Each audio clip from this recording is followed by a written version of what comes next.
Histoire pour les oreilles. Monsieur Seguin n'avait jamais eu de bonheur avec ses chèvres. Il les perdait toutes de la même façon. Un beau matin, elles cassaient leurs cordes, s'en allaient dans la montagne, et là-haut, le loup les mangeait. Ni les caresses de leur maître, ni la peur du loup, rien ne les retenait. C'étaient, paraît-il, des chèvres indépendantes, voulant à tout prix le grand air et la liberté. Le brave monsieur Seguin, qui ne comprenait rien au caractère de ces bêtes, était consterné. Il disait « Les chèvres s'ennuient chez moi, je n'en garderai pas une. » Cependant, il ne se découragea pas, et après avoir perdu 6 chèvres de la même manière, il en acheta une 7e. Seulement, cette fois, il eut soin de la prendre toute jeune pour qu'elle s'habituât mieux à demeurer chez lui. Ah, qu'elle était jolie, la chèvre de monsieur Seguin! Qu'elle était jolie, avec ses yeux doux, sa petite barbe, ses sabots noirs et luisants, ses petites cornes et ses longs poils blancs. Et puis elle était docile, elle se laissait traire sans bouger. Un amour de petite chèvre. Monsieur Seguin mit sa nouvelle chèvre derrière sa maison, dans un clos entouré d'aubépines. Il l'attacha à un pieu en ayant soin de lui laisser beaucoup de cordes, et de temps en temps, il venait voir si elle était bien. La chèvre se trouvait très heureuse et monsieur Seguin était ravi. « Enfin, pensa le pauvre homme, en voilà une qui ne s'ennuiera pas chez moi. » Monsieur Seguin se trompait. Sa chèvre s'ennuya. Un jour, elle se dit en regardant la montagne. « Comme on doit être bien là-haut. Quel plaisir de gambader dans la bruyère sans cette maudite corde qui vous écorche le cou. » À partir de ce moment-là, l'herbe du clos parut bien fade à la petite chèvre de monsieur Seguin. Elle maigrit et son lait se fit rare. Toute la journée, elle tirait sur sa corde, la tête tournée du côté de la montagne en faisant « mais » tristement. Monsieur Seguin s'apercevait bien que sa chèvre avait quelque chose, mais il ne savait pas ce que c'était. Un matin, la chèvre lui dit « Écoutez, monsieur Seguin, je m'ennuie chez vous. Laissez-moi aller dans la montagne. »« Ah, mon Dieu, elle aussi !» criait monsieur Seguin stupéfait. Et il lui dit « Comment, Blanquette? Tu veux me quitter ?» Et Blanquette répondit « Oui, monsieur Seguin. »« Est-ce que l'herbe te manque ici ?»« Oh non, monsieur Seguin. »« Ta corde est peut-être trop courte, veux-tu que je l'allonge ?»« Ce n'est pas la peine, monsieur Seguin. »« Alors, qu'est-ce qu'il te faut? Qu'est-ce que tu veux ?»« Je veux aller dans la montagne, monsieur Seguin. »« Mais, malheureuse, tu ne sais pas qu'il y a le loup dans la montagne? Que feras-tu quand il viendra ?»« Je lui donnerai des coups de corne, monsieur Seguin. »« Oh, le loup se moque bien de tes cornes. Il m'a mangé des chèvres avec des cornes bien plus grandes que les tiennes. Tu sais bien, la pauvre vieille Renaude qui était ici l'an dernier, une chèvre forte et méchante comme un bouc. Elle s'est battue avec le loup toute la nuit, puis le matin, le loup l'a mangée. »« Pauvre Renaude, ça ne fait rien, monsieur Seguin. Laissez-moi aller dans la montagne. »« Mais ce n'est pas vrai, dit monsieur Seguin. Mais qu'est-ce qu'on leur fait donc à mes chèvres? Encore une que le loup va me manger. Eh bien non, je te sauverai malgré toi, je vais t'enfermer dans l'étable et tu y resteras toujours. » Là-dessus, monsieur Seguin emporta la chèvre dans une étable toute noire, dont il ferma la porte à double tour. Malheureusement, il avait oublié la fenêtre, et à peine eut-il le dos tourné que la petite s'en alla. La petite chèvre était heureuse, plus de cordes, plus de pieux, rien qui l'empêchât de gambader, de brouter comme elle voulait. Et de l'herbe, il y en avait jusque par-dessus ses cornes. Et quelle herbe, savoureuse, fine, faite de 1000 plantes. C'était bien autre chose que le gazon du clos. Et les fleurs, des bleus, des rouges, il y en avait partout. La petite chèvre n'avait peur de rien. Elle franchissait d'un saut de grands torrents qui l'éclaboussaient au passage. Alors, toute ruisselante, elle allait s'étendre sur une roche plate et se faisait sécher par le soleil. Une fois, s'avançant au bord d'un plateau, elle aperçut en bas, tout en bas dans la plaine, la maison de monsieur Seguin avec le clos derrière. Cela la fit rire aux larmes. « Que c'est petit, dit-elle. Que c'est petit. Comment ai-je pu tenir là-dedans ?» Tout à coup, le vent devint plus frais. La montagne devint violette, c'était le soir. « Déjà ?» dit la petite chèvre, et elle s'arrêta fort étonnée. En bas, les champs étaient dans la brume, le clos de monsieur Seguin disparaissait dans le brouillard, et de la maisonnette, on ne voyait plus que le toit, avec un peu de fumée. Elle écouta les clochettes d'un troupeau qu'on ramenait, et se sentit toute triste. Elle tressaillit. Puis ce fut un hurlement dans la montagne. Ouh, ouh. Elle pensa au loup. De tout le jour, la folle n'y avait pas pensé. Au même moment, une trompe sonna bien loin dans la vallée. C'était ce bon monsieur Seguin qui tentait un dernier effort. Ouh, ouh, faisait le loup. Reviens, reviens, criait la trompe. La petite chèvre eut envie de revenir, mais en se rappelant le pieu, la corde, la haie du clos, elle pensa que maintenant, elle ne pouvait plus se faire à cette vie et qu'il valait mieux rester. La trompe ne sonnait plus. La chèvre entendit derrière elle un bruit de feuilles. Elle se retourna et vit dans l'ombre 2 oreilles courtes, toutes droites, avec des yeux qui reluisaient. C'était le loup. Énorme, immobile, assis sur son train de derrière, il était là, regardant la petite chèvre blanche et la dégustant par avance. Comme il savait bien qu'il la mangerait, le loup ne se pressait pas. Seulement, quand elle se retourna, il se mit à rire méchamment. Ha ha ha! La petite chèvre de monsieur Seguin!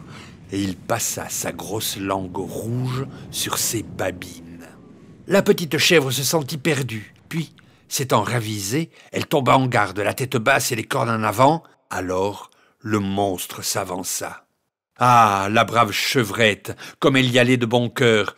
Plus de 10 fois, elle força le loup à reculer pour reprendre haleine. De temps en temps, la chèvre de monsieur Seguin regardait les étoiles danser dans le ciel clair. Et elle se disait « Oh, pourvu que je tienne jusqu'à l'aube !»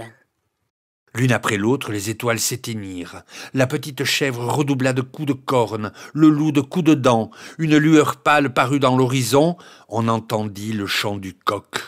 « Enfin !» dit la pauvre bête qui n'attendait plus que le jour pour mourir. Et elle s'allongea par terre dans sa belle fourrure blanche, toute tachée de sang. Alors, le loup se jeta sur la petite chèvre et la mangea.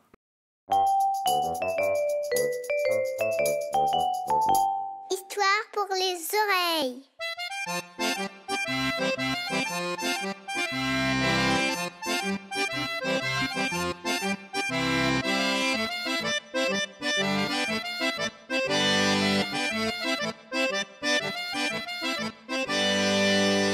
Il y a très très longtemps, une vieille femme vivait dans une chaumière avec son petit-fils Jean. Ils étaient très pauvres. La grand-mère ramassait des herbes et cueillait des baies dans la forêt, des érelles, des myrtilles, et avec tout ça, elle préparait des tisanes, des huiles et des pommades. On l'appelait la mamie aux herbes et on venait de toute la région pour acheter ses remèdes. Le petit Jean l'aidait comme il pouvait, mais ce qu'il préférait, c'étaient les oiseaux qu'il réussissait à apprivoiser. D'ailleurs, le petit Jean avait un surnom. Tout le monde l'appelait Jean aux oiseaux. Une nuit, il y eut un orage terrible et toute la forêt était secouée par le vent.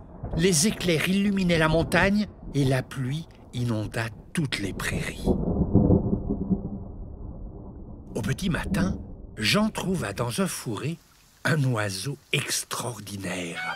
Son bec était rose comme du corail. Il avait une grande aigrette bleue sur la tête et une grande queue multicolore recourbée comme une lyre. L'animal était recouvert de boue. Il était trempé et grelotté de froid. Il semblait mort. Jean le ramena dans sa maison, le soigna et réussit à le guérir. « Regarde, mamie, mon oiseau a une drôle de bague à la patte. »« Oh, alors, mon Jean, c'est qu'il vient des volières du roi. »« Eh bien, je vais le lui ramener. Il fait beau, et dans 4 jours, je serai au château. » Avec quelques brins d'osier, Jean fit une cage pour l'oiseau. Sa grand-mère lui prépara quelques provisions, le serra très fort dans ses bras et lui recommanda d'être bien prudent.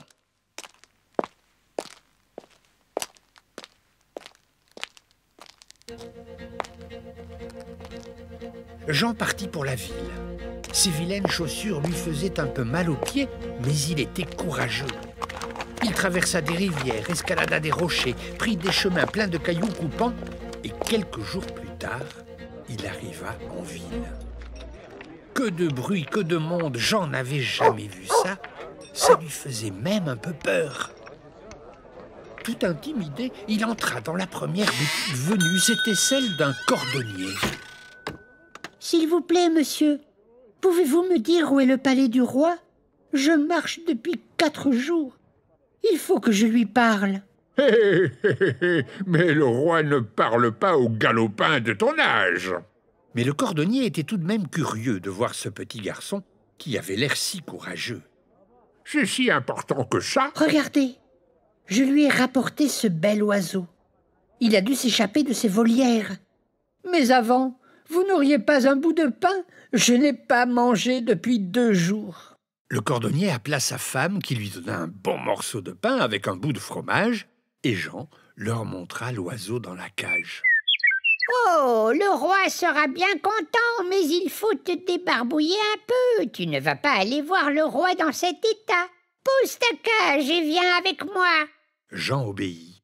La femme ouvrit une petite porte, le poussa d'un coup dans le cagibi et clic-clac, elle referma à double tour. Viens, prends la cage. Allons au château. À nous la récompense. Le roi était un brave homme qui parlait facilement avec son peuple. Il fit entrer le couple très intimidé et leur dit « C'est donc vous, mes amis, qui avez retrouvé mon oiseau préféré ?» « Oui, sire, il était mourant et nous l'avons soigné. » En entendant ces mots, l'oiseau merveilleux se mit à siffler avec fureur. On entendit même monter du jardin des milliers de sifflements de colère. « Oh, merci, c'est l'oiseau que je préfère, mais il est très farouche. Vous n'avez pas eu de mal à l'attraper ?»« Oh oui, mon bon roi, bien du mal. Mais heureusement, le voici, sain et sauf. » Les sifflets redoublèrent. Un corbeau vint même se percher sur la fenêtre en criant « Croix, croix, croix » d'un air si moqueur que la femme du cordonnier se mit à rougir. Son mari, mal à l'aise, s'épongea le front et le roi eut pitié d'eux. « Allez, on va vous donner un bon repas et une bourse pleine de quelques pièces d'or pour vous remercier. » Puis il prit son accordéon et joua une ritournelle joyeuse pour fêter le retour de son oiseau chéri.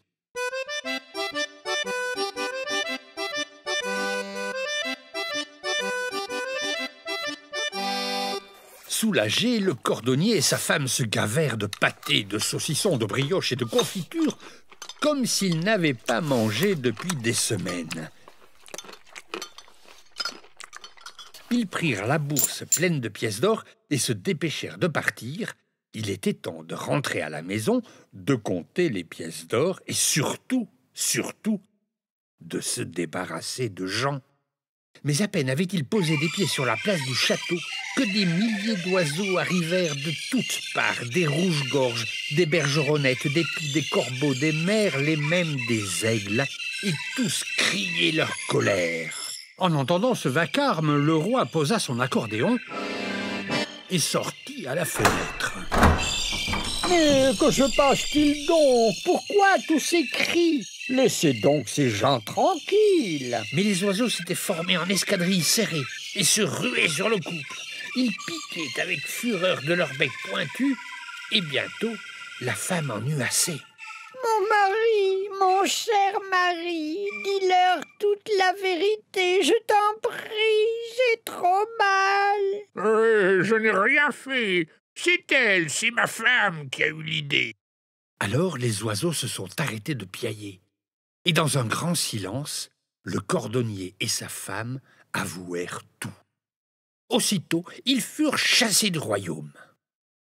Pendant ce temps, le pauvre Jean se morfondait dans le noir, pleurant sans cesse et appelant sa mamie au secours.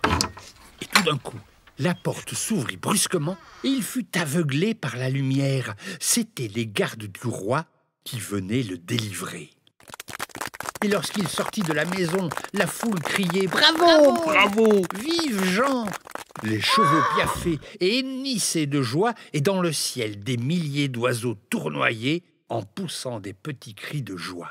Mais Jean était inquiet. Mais mon oiseau, où est passé mon bel oiseau, celui que je voulais rendre au roi?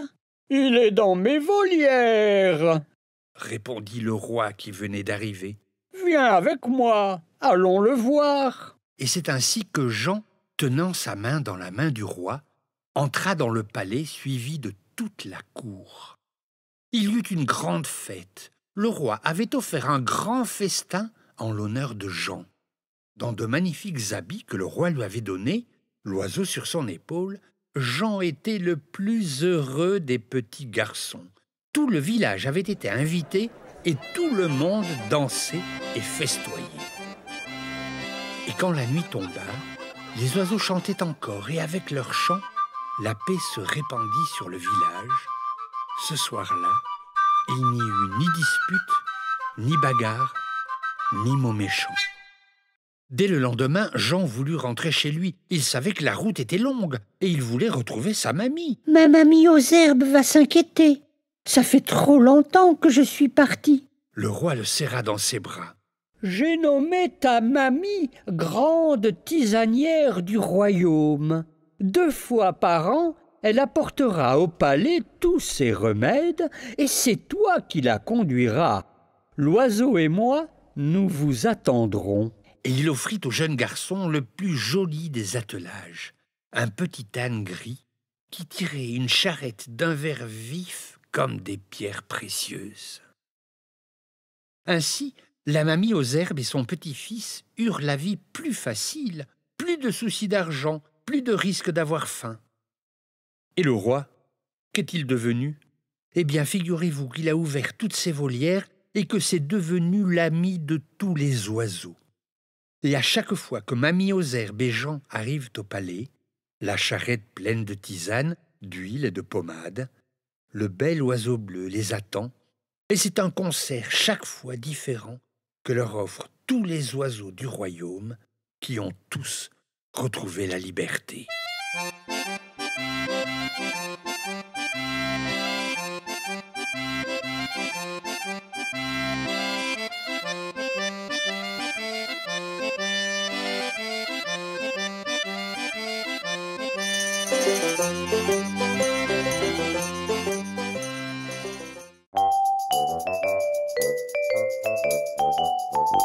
Histoire pour les oreilles. Je m'appelle Caramel et je suis chien d'avalanche, le meilleur de la vallée. Mon travail, c'est de secourir des montagnards qui se sont laissés prendre par une avalanche. Ma mission, quand ça arrive, c'est de chercher s'il y a des gens dessous. Et c'est un sacré travail pour arriver à faire ce métier. Je suis né dans un chalet dans la montagne. J'ai 2 frères qui sont chiens d'avalanche et on vient souvent demander de l'aide à Christophe, mon maître. Il est guide de haute montagne. Et en plus, il est maître chien d'avalanche. Ces chiens sont très forts pour sauver des vies. Mais ce n'était jamais moi qu'on venait chercher. Parce que moi, je suis frileux. Je m'en suis rendu compte tout petit quand Christophe ouvrait la porte de la grange où nous dormions. Tout le monde sortait en courant et en aboyant joyeusement. Mais moi, j'étais terrorisé à l'idée de sortir. Et je me cachais sous ma couverture tellement j'avais froid. Ça a duré très longtemps. J'étais bon à rien. Je restais à l'intérieur, sur le tapis du salon, devant la cheminée. Les petits-enfants jouaient avec moi parce que j'aimais beaucoup les câlins. Et pendant que mes frères apprenaient le métier de chien d'avalanche, je servais de nounou. Je ne sortais que lorsque les beaux jours arrivaient. Le soleil me faisait du bien et je n'avais pas froid. Mais dès que l'hiver revenait, je courais me cacher sur mon tapis. Les mois passaient. L'été, j'étais dehors et l'hiver, au coin du feu. Mais je n'oublierai jamais cet hiver-là.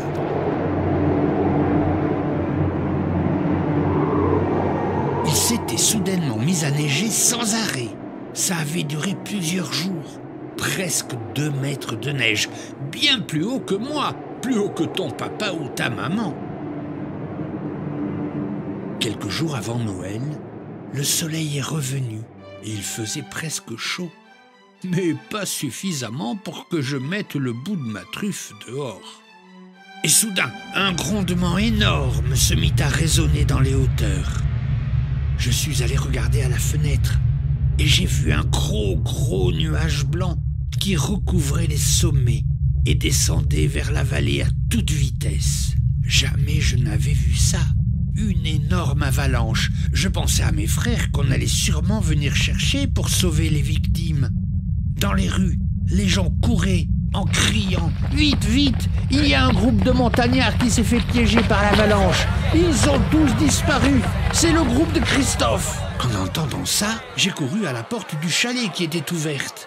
Et sans réfléchir, j'ai zigzagué entre les passants qui couraient partout. Et j'ai galopé, tout seul vers la montagne. Il y avait tellement de neige parfois que juste ma tête dépassait. J'avançais péniblement, mais j'avançais. J'ai même doublé une équipe de sauveteurs qui montaient avec des raquettes aux pieds. Hop, hop, hop, 2 petits sauts dans la neige et j'étais déjà loin. Lorsque je suis arrivé sur les lieux de la catastrophe, il n'y avait rien. Pas un bruit, que de la neige. Comme si un énorme bulldozer avait tout remué. La truffe collée au sol, j'ai reniflé, et soudain, oui, j'en étais sûr. Il y avait quelqu'un dessous. Alors j'ai creusé avec mes pattes, et tout à coup, je suis tombé sur un gant qui bougeait tout doucement. J'ai creusé encore et encore, puis un bras et une tête toute blanche de neige. Mon maître était là. Il respirait et bougeait un peu. Pendant qu'il se dégageait, je flairais partout sans m'arrêter. Et j'en trouvais un second, puis un autre, et encore un autre. Ils étaient tous vivants. Je les avais tous sauvés. Et quand l'équipe de sauveteurs est arrivée sur les lieux, tout le monde était là, un peu étourdi, mais vivant. Et moi, je faisais des cabrioles dans la neige tellement j'étais content. Mais j'y pense. Je n'avais pas froid. Je n'avais plus froid. Je n'étais plus frileux. C'était incroyable. Nous sommes tous redescendus au village. J'étais devenu un héros. Des journalistes sont venus pour parler de moi. J'avais ma photo dans le journal. Et il y a même eu un reportage à la télé. Depuis, tout le monde sait que je suis le meilleur chien d'avalanche de la vallée. Et ça me rend très fier. Mais ce qui me rend le plus heureux, c'est de ne plus jamais avoir froid. Le lendemain, c'était Noël. Les enfants avaient fait un très beau sapin avec plein de guirlandes et des boules qui brillaient, c'était magnifique. Mon maître a passé le réveillon dans son fauteuil parce qu'il était encore bien fatigué de son aventure dans l'avalanche. Et moi, j'étais contre ses pieds, sur ma couverture, devant le sapin. Ce fut vraiment le plus merveilleux des Noëls.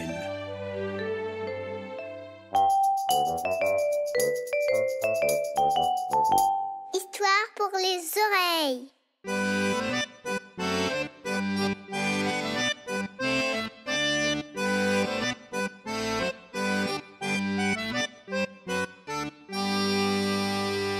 Il était une fois une grande forêt où les êtres humains n'étaient jamais rentrés. Non pas parce qu'ils avaient peur, mais parce qu'ils n'en avaient jamais eu l'idée. Et ça tombait plutôt pas mal parce que les animaux qui vivaient dans cette forêt n'avaient pas du tout envie de les rencontrer. Ils étaient complètement libres de faire ce qu'ils voulaient. Ils étaient tous un peu fous.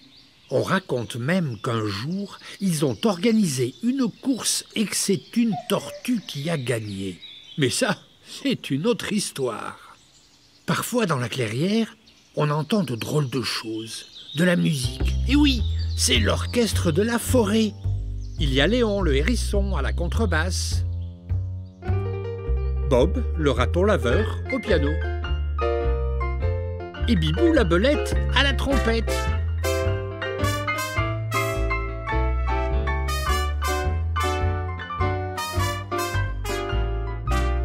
Et Et la chanteuse, c'est Cri-Cri, la cigale. Je suis la cigale géniale. L'orchestre répète tous les jours, parce qu'avec la belle saison, les tournées de concerts vont commencer. La cigale et son orchestre sont tout contents. Ils vont jouer pratiquement tous les soirs au même endroit, le café de la plage.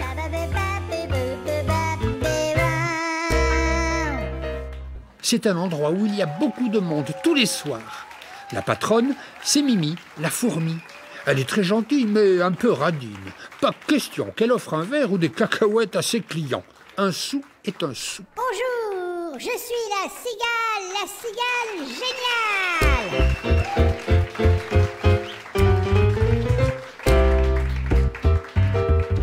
Tous les soirs de l'été, Cri-Cri et son orchestre font danser et chanter les clients du café.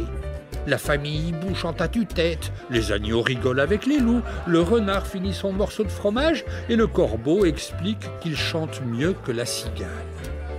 Et tous les soirs, après le concert, Cri-Cri offre à manger et à boire à tous les spectateurs pour les remercier d'être là. Elle dépense tout l'argent gagné, mais ça lui est bien égal. Elle est tellement contente d'être admirée. Bon, d'accord, elle ne chante pas très bien, mais elle est tellement généreuse. Et tout le monde s'amuse jusqu'au petit matin, sous l'œil un peu agacé de la fourmi qui voudrait bien fermer son café. Et bientôt, c'est la fin de la saison. Tout le monde a repris le chemin du travail, et la cigale, qui a chanté tout l'été, n'a plus un sou.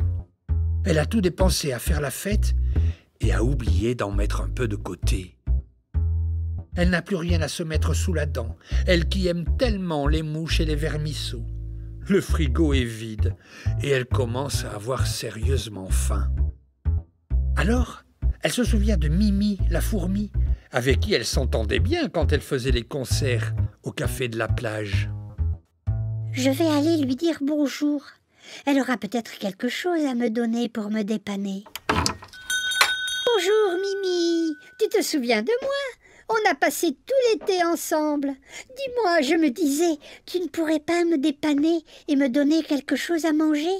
Je n'ai pas d'argent, mais je pourrais te chanter une chanson pour te remercier. Il faudrait que tu chantes tout l'hiver pour me rembourser. Non, je n'ai rien à te donner. Mais alors, Mimi, prête-moi juste quelques grains pour subsister jusqu'à la saison nouvelle. J'ai un concert bientôt et je pourrai te payer, c'est promis. Ah, mais dis donc, jolie princesse, qu'est-ce que tu faisais quand il faisait chaud ? Nuit et jour, à tout venant. Je chantais, ne t'en déplaise, Mimi. Et je n'avais pas le temps de faire autre chose. Taratata, pas question. Qu'est-ce que tu crois que je faisais pendant que tu chantais et que tu faisais la fête ? Petite écervelée, je travaillais, moi. Je n'avais pas le temps de faire autre chose. Je servais à boire et à manger. Après, je faisais la vaisselle, je rangeais le café et je faisais mes comptes pour mettre de l'argent de côté pour l'hiver. Et toi ? Ah non, tu rigolais, tu ne pensais à rien. Tu t'en fichais complètement. Eh bien non, ma petite Cri-Cri, la vie, c'est pas comme ça que ça se passe. Mais moi, je chantais, Mimi. Je chantais. Je ne sais faire que ça, chanter. Mais si tu m'aidais un peu, ça serait un geste tellement généreux. Tiens, d'ailleurs, ça serait formidable que tu mettes un peu de ton argent au profit des artistes. Ça nous permettrait de vivre un peu mieux et d'affronter l'hiver moins difficilement. Tu sais, en hiver, on n'a pratiquement pas de travail. Et puis tu sens cette bise, ce vent froid qui arrive. Je suis gelée. Mais la fourmi n'est pas prêteuse. Tous les animaux de la forêt le savent. Et elle en a assez de perdre son temps avec cet animal tellement peu prévoyant. Tu chantais. Eh bien, t'as qu'à danser maintenant pour te réchauffer. Et la cigale repartit tristement dans sa maison, en se demandant ce qui était le mieux. Être insouciant et vivre le moment présent avec joie, ou être comme la fourmi, sans arrêt, en train de prévoir le pire et de mettre de l'argent de côté, sans en profiter, et en oubliant de prendre du plaisir.